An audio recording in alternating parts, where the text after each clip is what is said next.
Oasis TV, committed to raising humanity's consciousness.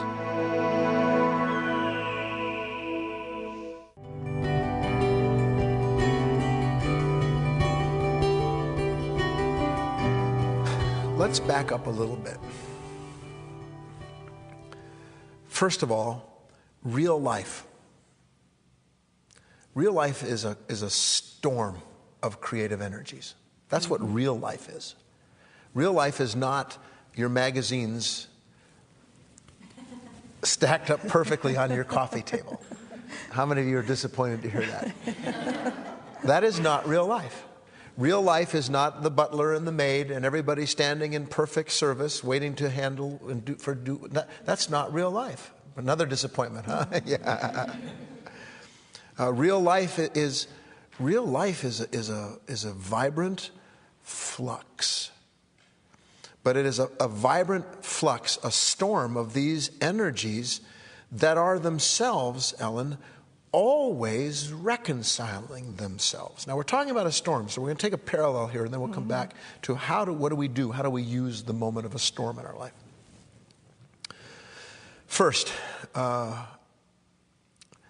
it'll seem like a digression, but Ellie, when you think of an innocent child, what makes a child innocent? Meaning, they're just wandering around everything. You've seen them kind of wild. What makes a child innocent, do you think?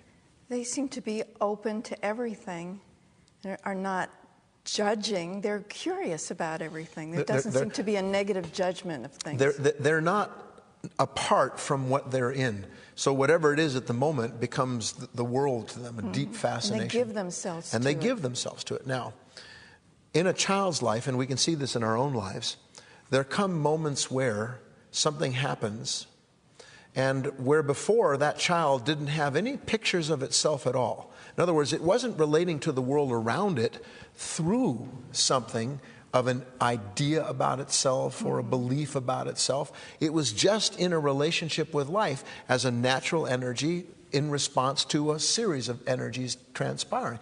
Then something happens, and we know what this is, relatively speaking. The mind at a certain point begins to formulate images in order for that child to navigate, to reconcile, to know where it is and who is what and what's taking place. Images are formed in that child's mind that it then begins to take as being the things.